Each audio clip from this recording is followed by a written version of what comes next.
Magic on the beat.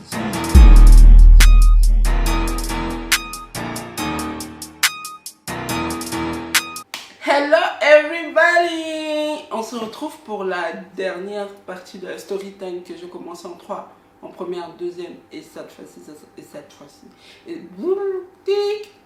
cette fois-ci, ça sera la troisième et dernière partie. J'espère que ça sera pas trop longue. En tout cas, je vais essayer, mais ça sera dur parce qu'il y a tellement de choses à dire, surtout sur cette partie.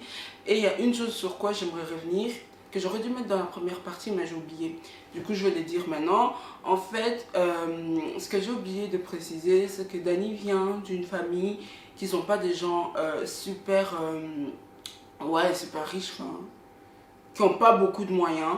Et quand je l'ai rencontré, comme je vous ai dit, on était en secondaire, etc. Il n'avait pas d'argent du tout. Il n'avait pas d'argent du tout, et moi ma mère me donnait entre temps ma mère me donnait de l'argent de poche, genre 100, 200 euros machin, vous voyez. Et moi c'est cet argent que j'utilisais pour nous deux, pour faire des sorties, pour lui payer des choses, etc. Et plus ça avançait, plus en fait moi je suis comment avoir plus d'argent, et du coup moi je rapportais plus d'argent dans notre couple que lui n'emportait. Donc à chaque fois, tout ce qu'il achetait, comme par exemple ses vêtements, ses chaussures, machin, c'était effectivement acheté avec mon argent. Ce qui ne me dérange pas du tout, parce qu'en soi, on était étudiant et je ne m'attendais pas à ce qu'il ait une vie de ouf, à moins que je recherchais quelqu'un qui soit riche de base. Mais ça ne me dérangeait pas tant que ça, parce que je me disais, si ça aurait été l'inverse, je suis sûre qu'à ce moment-là, comme il m'aimait, il aurait fait pareil, il m'aurait payé ce que, genre, si je devais acheter un vêtement ou quoi, il me l'aurait payé, il aurait payé nos sorties. Donc c'est pas en soi ça qui me dérange, et je pense que tout le monde l'aurait fait. Si ton copain ou ta copine n'a pas beaucoup de moyens, au moment où vous vous êtes rencontrés, tu l'aurais payé des choses. Au final, l'essentiel est que moi je me disais, ok, il vient d'une famille non aisée, qui n'ont pas beaucoup de moyens, mais il avait tellement beaucoup d'ambition, il avait compris le type de personnes qui m'attirent, genre les gens qui ont blindé des gens qui sont bourrés d'ambition, qui ont envie d'arriver quelque part dans leur vie, qui visent toujours haut. Parce que moi je suis ce genre de personne, je ne me limite pas à ce que j'ai. Si je peux avoir plus, je vais travailler pour avoir plus. Et il faisait ce type-là en fait, qui se disait, ouais, je viens d'une famille qui est comme ça, machin, mais j'ai envie de faire ça plus tard, plus ça, plus tard. Je me suis dit, ok, alors là, ça va, t'es mon gars, tu te limites pas à ce que tu as déjà, et ça j'aime trop. Et il avait compris, et c'est de ça qu'il jouait au final. Et donc pendant tout ce temps qu'on était ensemble, c'était moi qui payais une grosse majorité de tout ce qu'il possède jusqu'à présent, comme ses vêtements, ses chaussures, les sorties et tout. C'était moi, vu que c'était moi qui avais le plus d'argent de nous deux. Et je vous dis ça parce que c'est important pour la suite. Tout ce que je dis en fait sont liés, et vous allez voir à la fin que ouais, c'était important. Donc là on va entrer dans le vif du sujet de la troisième et dernière partie. Donc comme je vous disais, les années passées, puis tout était parfait, j'avais rien à lui reprocher. Il avait compris ce qu'il pouvait, de lui-même, les limites en fait qu'il ne devait pas dépasser. Et ça c'était c'était devenu normal. Et nous on était un couple quand même très très fusionnel. On faisait tout, absolument tout ensemble, tout. Et quand 2019, non, on est en 2019, ouais, 2010, fin 2018 est arrivé. Déjà, j'avais remarqué qu'il devenait bizarre un peu avec moi. Mais après, je me suis dit, peut-être c'est dû à la fatigue, parce que entre-temps, Dani est quelqu'un, je pense, qui a beaucoup de capacités. Aujourd'hui, même si c'est terminé, je ne vais pas commencer à cracher dedans.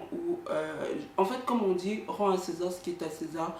C'est quelqu'un que j'ai admiré par sa manière de voir la vie avant, et après on s'entendait plus forcément sur comment on voulait diriger notre vie.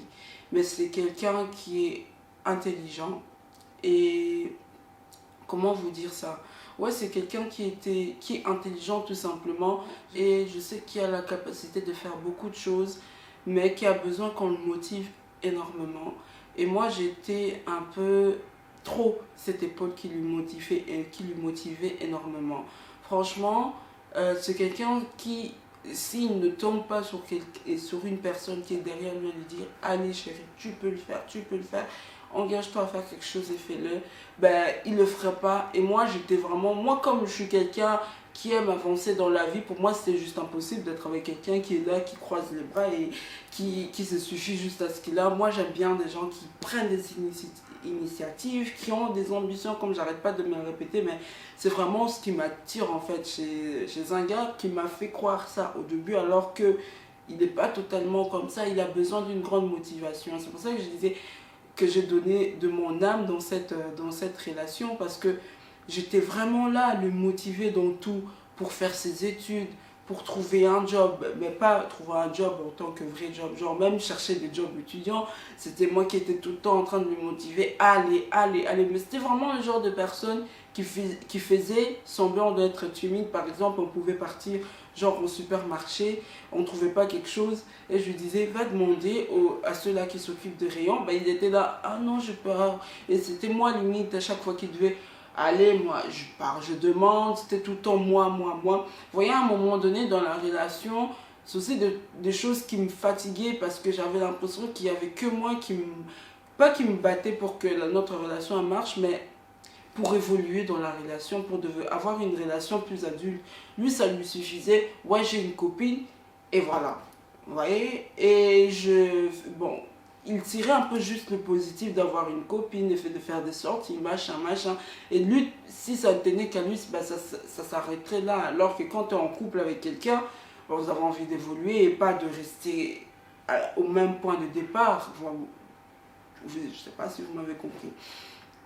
Et donc, 2018 arrivait, enfin avant 2018 aussi, ce que j'ai oublié de préciser, c'est que voilà, comme il n'avait pas toujours de job étudiant, donc du coup, il n'avait pas d'argent pour acheter tout ce qu'il a maintenant chez lui.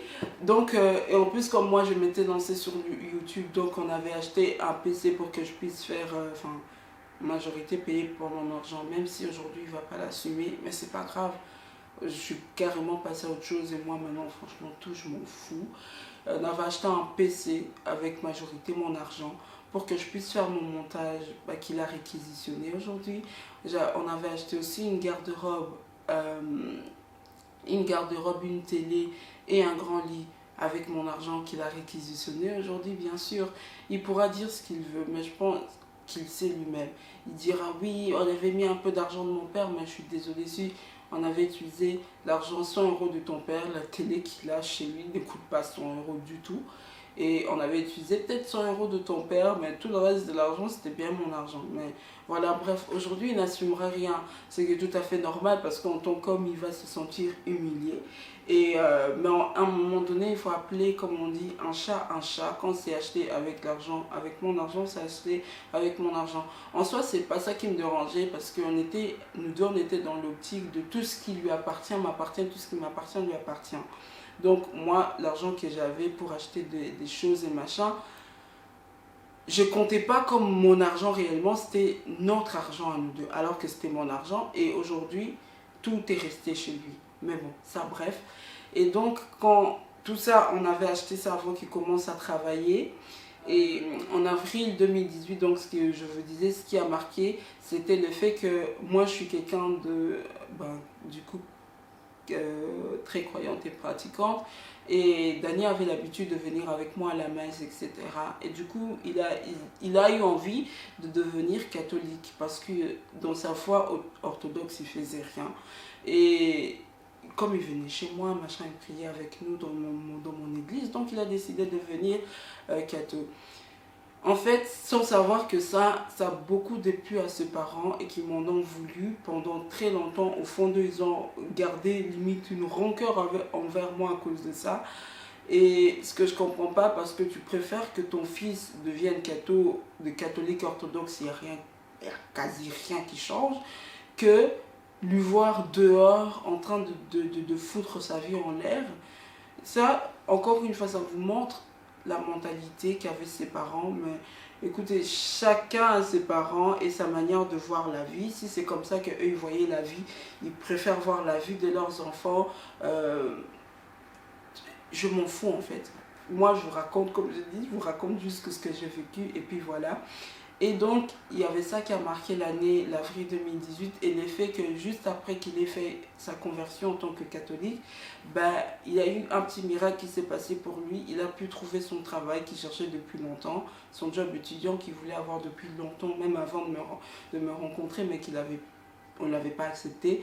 Et après avoir fait sa conversion en tant que catho, ben, voilà, ça s'est ouvert, les portes se sont ouvertes pour lui et il était devenu, on l'avait pris dans ce travail-là. Il m'avait même appelé à super tôt, à 5h, 6h du matin pour me dire qu'il avait le patron de là où il voulait être engagé. Ben, il l'avait appelé hyper tôt et tout. Enfin bref, c'était vraiment, on dirait que c'était un miracle.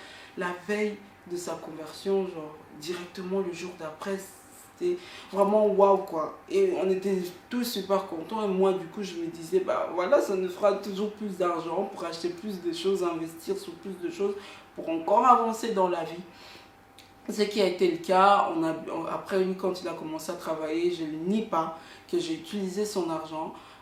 Tout comme lui, il a utilisé le mien. Mais comme je vous ai dit, non, on n'était pas dans le truc, ça c'est ton argent, ça c'est le mien. On mettait tout en commun et on achetait, on se faisait plaisir. Si on devait investir sur quelque chose de grand, machin, si on devait faire un voyage, etc. Et donc voilà. Et ça nous a aidé en fait à nous élever tout simplement parce qu'on sait très bien que tu peux rien faire si tu n'as pas d'argent et c'était là pour ça. On avait toujours plus d'argent et plus d'argent, toujours donc on peut se faire plus plaisir. Et donc voilà, machin, tout arrive, 2018 arrive, Noël arrive, il passe Noël avec, avec ma famille parce que dans sa famille, du coup, ils ne fêtent pas du tout Noël, ils ne décorent pas. Bref, pour eux, Noël, c'est un jour normal, ils font rien de spécial. Enfin, c'est pas qu'ils font rien de spécial, ils font rien tout court. Du coup, il avait pris l'habitude de venir fêter Noël avec ma famille. Et même sans Noël, deux fois, Dany venait manger chez moi, etc. En plus, il s'était pris de passion pour la cuisine africaine de ma mère, comme nos spécialités que ma mère pouvait préparer, donc ça ne lui dérangeait plus tant que ça de les manger.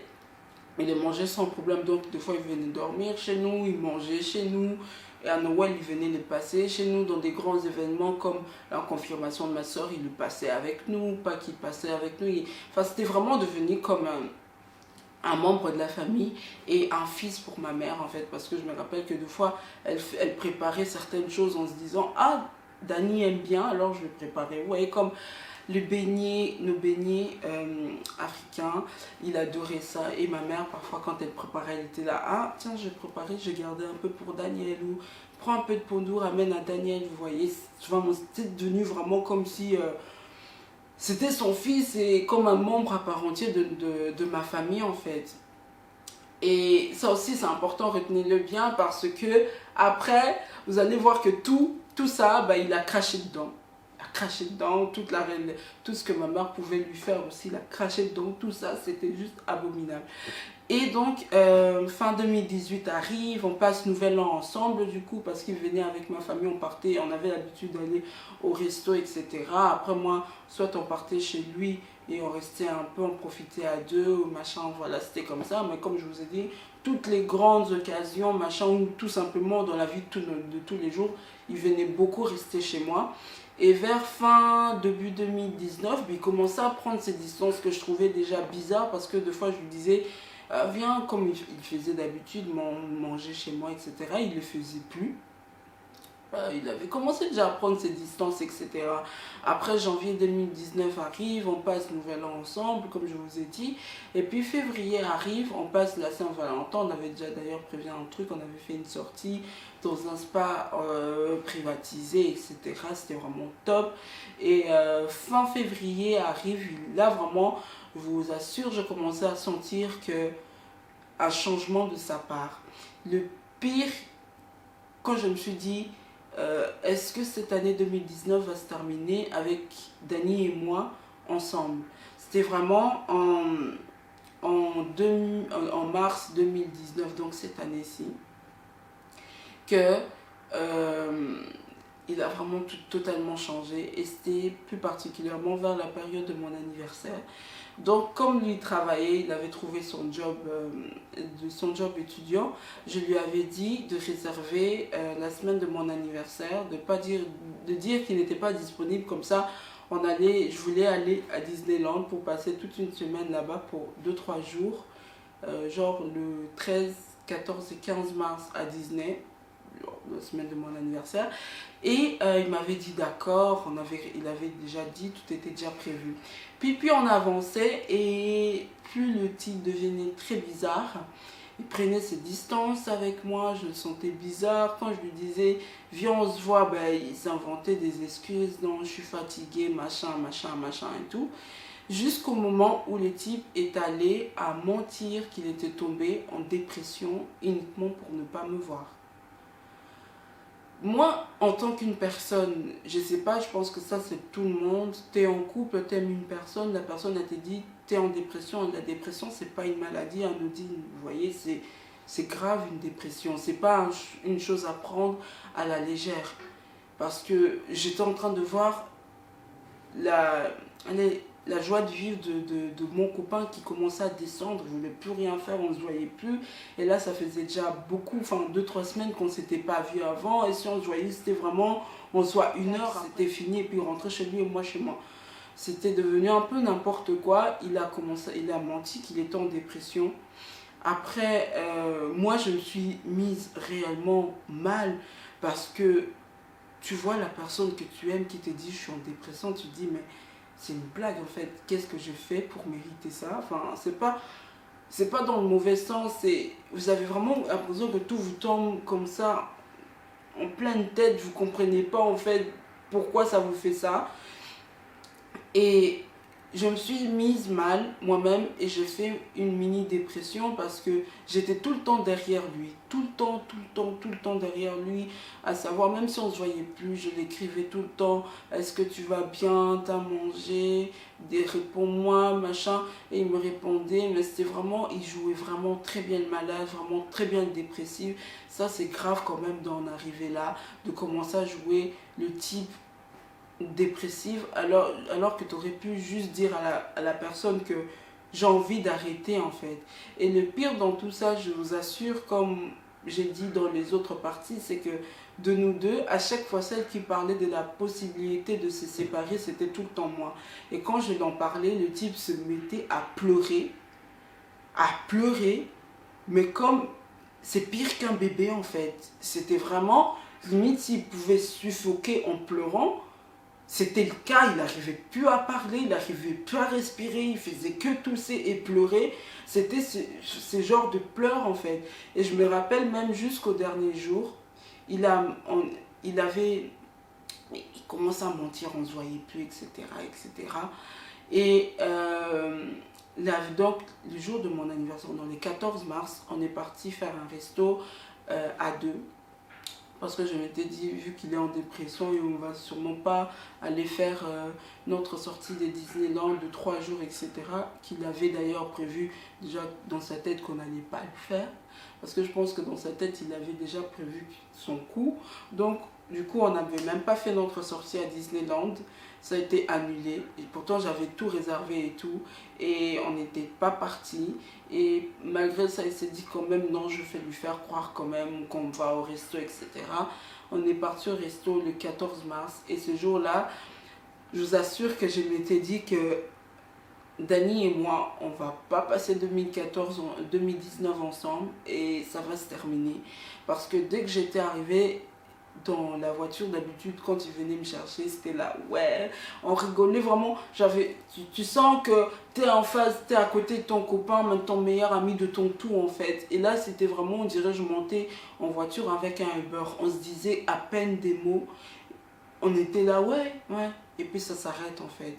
Et puis on arrive au resto, on vient, machin, on reste pendant 1 heure, on mange, et il y avait un truc aussi qui m'avait étonné de sa part, c'est qu'il disait qu'il buvait pas autant d'alcool devant ma mère, ma famille, mes amis. Tout le monde sait que c'est pas quelqu'un qui boit, enfin, il peut se passer de l'alcool, il fume pas non plus. Donc là déjà c'était bizarre qu'ils prennent de l'alcool. En soi j'ai rien contre les gens qui prennent de l'alcool parce que je m'en fous tout simplement. Mais comme le dit ma petite soeur, tu bois de l'alcool mais il faut pas que l'alcool te boit en fait. Même si tu bois, il faut que tu saches en fait ce que tu es en train de faire et pas commencer à déconner parce que tu as exagéré avec ça. Que l'alcool ne te boit pas, comme le dit très bien ma petite soeur, c'est très bien résumé. Tu peux boire, mais l'alcool ne doit pas te boire en fait, vous voyez. Et il savait ça, je lui ai jamais interdit de boire tout ce que je voulais pas, qu'il se mette à fumer la cigarette ou quoi, parce que je supporte pas ça, c'est pas bon pour la santé, tous ces genres de choses. Il le savait, et pendant tout ce temps, il faisait semblant, oh, comme toi tu bois pas d'alcool, parce que moi je bois pas, je fume pas, rien du tout, rien comme ni joint, ni cigarette, rien du tout, alcool, rien du tout, ni vin, ni bière, ni whisky, rien du tout.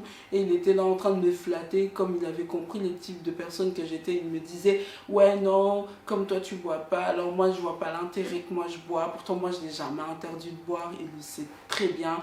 Et même jusqu'à présent, il sait que je lui ai jamais interdit de boire. Mais qui faisait semblant de faire trop le gars parfait. En soi, qui il aurait pu boire, moi ça m'aurait pas dérangé. Je m'en fous comme j'arrête pas de le dire, mais bon. Il a essayé de faire trop le gars parfait.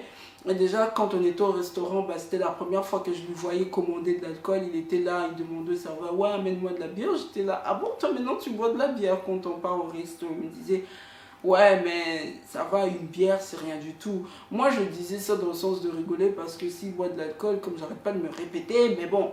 Je le répète, moi ça me dérange pas. Du moment que tu as toute ta tête et que l'alcool ne te boit pas, moi je m'en fous. Moi je disais ça plus pour le taquiner. Et puis le gars il était super nerveux. Et il était, en fait, il y avait un truc que j'avais remarqué. Il était en face de moi et il était en train de bouger les jambes comme ça, vous voyez. Comme s'il était nerveux, comme ça. Et j'étais là, ok, pourquoi t'es comme ça? Mais je lui disais pas. Et on a fait grosso modo 1 heure. On est venu, on s'est assis, on a mangé, puis on est parti. On n'a même pas eu le temps de discuter comme ça aurait été avant ou quoi. Et puis, le grand détail aussi, ce qui m'avait piqué, que je me suis rendu compte qu'il y a vraiment quelque chose qui ne va pas, c'est que le jour de mon anniversaire, il m'avait même pas souhaité joyeux anniversaire. Ça a dû être moi qui ai dû lui rappeler, B, c'est mon anniversaire et tu me souhaites même pas joyeux anniversaire. Et là, il était là, oui, mais je t'ai dit ça le matin et tout. Alors que, voilà, tu me dis ça le matin, vite fait, ouais, nanani. Mais là, on se retrouve face à face, on se fait un resto, tu peux me dire, quoi, joyeux anniversaire, ma chérie, machin. Et il m'avait même pas dit. Alors qu'avant, c'était le genre de gens, quand il sait que c'était mon anniversaire, il me souhaitait même 1 semaine à l'avance, il me faisait des pré-cadeaux, des pré-cadeaux pour mon... En soi, c'est pas les cadeaux, en fait, c'est le fait que quand on arrivait à la semaine de mon anniversaire, ben, il savait que c'était, on va arriver, et il était tout le temps là en train de m'embêter, ouais tu vas vieillir, machin, c'est ton anniversaire, nanani, nanana. C'était ça en fait qui moi m'importe, c'était ça en fait pour moi qui était le plus important, que la semaine de mon anniversaire, qui commence à me taquiner, me souhaiter déjà joyeux anniversaire. J'aimais trop ça, et moi aussi c'est ce que je lui faisais à chaque fois, la semaine de son anniversaire, machin, tu vas vieillir, nanani. On s'embêtait beaucoup quand c'était la semaine de nos anniversaires. Et là, c'était pas le cas. J'ai dû lui rappeler que, wow, chou, on est l'un en face de l'autre, on fait un resto en amoureux, minimum tu me souhaites mon joyeux anniversaire. Et là, c'est là qu'il a dit, oui, désolé, machin, tu sais que je suis en dépression, j'y pense pas. Vous voyez l'excuse débile qu'il a commencé à me sortir depuis fin février. Et puis, on décide de rentrer et tout. On est dans la voiture, je le regarde, je lui dis, est-ce que tu te vois encore faire ta vie comme on se disait au début avec moi? Sa réponse a été, Je sais pas, pas quand t'es chiante. je dis, ah, mais comment ça? Tu sais comment je suis, tu connais mon caractère, tu sais que ouais, j'aime bien te taquiner, parfois je suis pas vraiment très chiante. Tu sais comment je suis, donc tu n'apprends pas un truc de moi. Ça fait quand même presque 4 ans qu'on est ensemble, donc à un moment donné, tu commences à comprendre mon caractère, quoi. Et cette réponse déjà m'a marqué parce que d'habitude, quand je lui posais ce genre de questions, il était là, mais c'est même pas une question que tu dois me demander. Tu sais très bien ce qu'on est notre vie, on terminera notre vie ensemble, machin. Et que ce soit vrai ou pas, c'était juste le fait d'avoir une réponse positive qui te rassure. Et là, la réponse, elle était déjà bizarre. Après, je lui avais regardé, je me suis dit, ah, ça change maintenant. Avant, c'est pas ce que tu m'aurais dit. Et là, je pense qu'il avait capté que moi j'avais compris son jeu, il a commencé à rectifier, mais non, tu sais très bien que je rigole avec toi, machin. Et moi je commençais à dire, non mon coco, là ce sent pas bon du tout. Et puis les jours passent et il commence à toujours dire ouais, qu'il est en dépression et tout. Et du coup on se voyait plus. Après le 14 mars, on s'est plus vu. La vraie date de mon anniversaire, le 15 mars, ben, on, j'ai fêté mon anniversaire en famille, il n'était même pas présent alors qu'avant il venait. Même si on aurait fait un pré-anniversaire, il serait venu quand même le jour de la vraie date. Et surtout que c'était le type de gens, enfin, il connaissait ma famille, il savait mes amis, il connaissait toute ma vie. Donc c'est pas comme si ouais, c'était un nouveau couple, on se cachait encore, on ne voulait pas dire à la famille. Donc il venait à chaque fois. Et là, il ne voulait pas venir. Et j'étais là en train de lui supplier. Après un moment, j'ai dit, écoute, si tu veux pas venir, c'est pas grave. Je te garderai ta part de gâteau, tu viendras chercher. Et puis voilà. Jusqu'au bout, j'étais gentille. Et après, il continue avec ces trucs de dépression et tout. Et donc moi, j'étais là, si tu veux, on cherche une psychologue pour toi, machin. Et je me suis cassé la tête à chercher sur internet des psychologues et tout, que je lui ai donné le numéro. Et j'étais derrière lui, j'étais en train de lui demander est-ce que tu veux que je t'accompagne dans ta séance, etc. Il me disait non, t'inquiète, je vais aller toute seule. Ce que j'ai accepté de lui laisser aller toute seule et de faire ses affaires de son côté. J'ai vraiment essayé d'être présente, hyper présente, mais sans trop l'être, lui laisser son espace, vous voyez. Et en fait, ce que je me rends compte aujourd'hui, c'est que tout simplement, il ne voulait pas que je l'accompagne chez les psychologues parce qu'il savait ce qu'il disait comme conneries sur moi, peut-être là-bas, et qu'il avait peur tout simplement que j'entende ce genre de conneries. Et moi, bah, à chaque fois, il continue sur son jeu, ouais, je suis en dépression, etc., machin. Et moi, je me suis vraiment mise mal. Je pleurais, j'arrêtais de manger. Moi aussi, je suis rentrée dans une dépression. Enfin, moi, c'était pour le coup une vraie dépression en voyant la personne que j'aime souffrir à ce point.